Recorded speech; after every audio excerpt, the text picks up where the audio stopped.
விநாயகர் அவதரித்த தினத்தை தான் விநாயகர் சதுர்த்தியாக கொண்டாடி வருகிறோம். ஆண்டுதோறும் தமிழ் மாதமான ஆவணி மாதத்தின் வளர்பிறை சதுர்த்தி நாளன்று விநாயகர் சதுர்த்தி கொண்டாடப்பட்டு வருகிறது. இதற்கு மேல் இல்லை என்று பொருள். நாயகர் தலைவர் என்று பொருள். இதற்கு மேல் பெரியவர் யாரும் இல்லை என்பதற்கான அர்த்தமே விநாயகர். அதனால்தான் விநாயகரை முழு முதல் கடவுள் என்று கூறுகிறோம். மேலும் ஐங்கரன், 5 கரங்களை உடையவர், கணபதி, கணங்களுக்கெல்லாம் அதிபதி என்றெல்லாம் கூறுகிறோம். முழு முதற் கடவுளாக விளங்கும் விநாயகருக்கு விநாயகர் சதுர்த்தி பண்டிகை உற்சாகமாக கொண்டாடப்படுகிறது. விநாயகர் சதுர்த்தி ஏன் வந்தது என்பது பற்றியும் அவரது படைப்பு பற்றியும் புராண கதைகள் உள்ளன. ஆவணி மாத வளர்பிறை சதுர்த்தி நாளில் விநாயகர் பிறந்த நாளாகவும் கொண்டாடப்படுவதால் இன்றைய தினம் வீடுகளில் மாவிலை தோரணங்களால் அலங்கரித்து விநாயகருக்கும் அலங்காரம் செய்து அவருக்கு அவல் பொரி, பழங்கள், மோதகம், கொழுக்கட்டை படையிலிட்டு பலரது வீடுகளிலும் வணங்குகின்றனர். ஒரு நாள் பார்வதி தேவி நீராட குளக்கரைக்கு சென்றார். அப்போது காவலுக்கு யாரும் இல்லையே.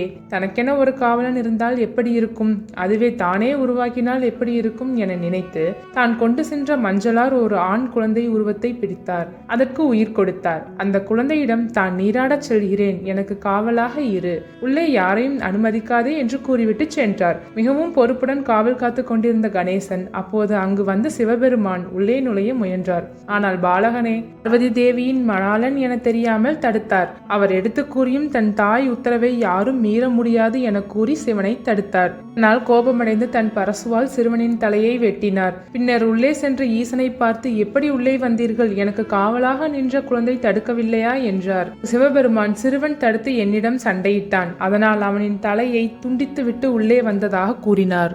மனமுடைந்த பார்வதி தேவி தான் உருவாக்கிய குழந்தையை நினைத்து அழுது புலம்பினார். மீண்டும் உயிர் தரும்படி கேட்டுக்கொண்டார்.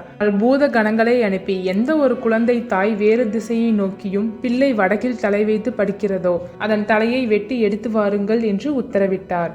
ஈசனின் சொல்படி கணங்கள் முதலில் பார்த்தது யானைக்குட்டி. அதனால் தான் தலையை வெட்டி எடுத்து வந்து அந்த ஆண் குழந்தையின் உடம்பில் ஒட்ட வைத்து உயிர் கொடுத்தார் சிவபெருமான். இதோ உன் பிள்ளை உயிர் பெற்றது என்று கூறினார். ஆனால் தான் உருவாக்கிய பிள்ளை இதுவல்லவே, இந்த பிள்ளை யார் என்ற கேட்ட காரணத்தால் விநாயகருக்கு இன்றும் பிள்ளையார் என்ற பெயரிலேயே அழைக்கப்படுகிறது.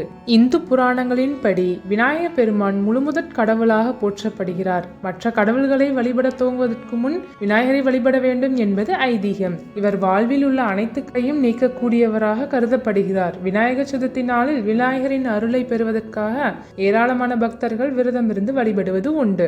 வாழ்க்கையில் உள்ள அனைத்து விதமான துயரங்கள், கஷ்டங்களில் இருந்து விடுபட வளமான வாழ்க்கை வாழ வேண்டும் என்பதற்காக விநாயகரை வழிபட வேண்டிய சிறப்புக்குரிய நாளாக விநாயகர் சதுர்த்தி கருதப்படுகிறது. கஷ்டங்கள், தோல்விகளால் பாதிக்கப்பட்டுள்ளனர் இந்நாளில் விரதம் இருந்து மோதகம், லட்டு உள்ளிட்ட இனிப்பு வகைகளை செய்து விநாயகருக்கு நைவேத்தியமாக படைத்து மஞ்சள் நிற வஸ்திரம் சாற்றி வழிபட நன்மைகள் பெருகும்.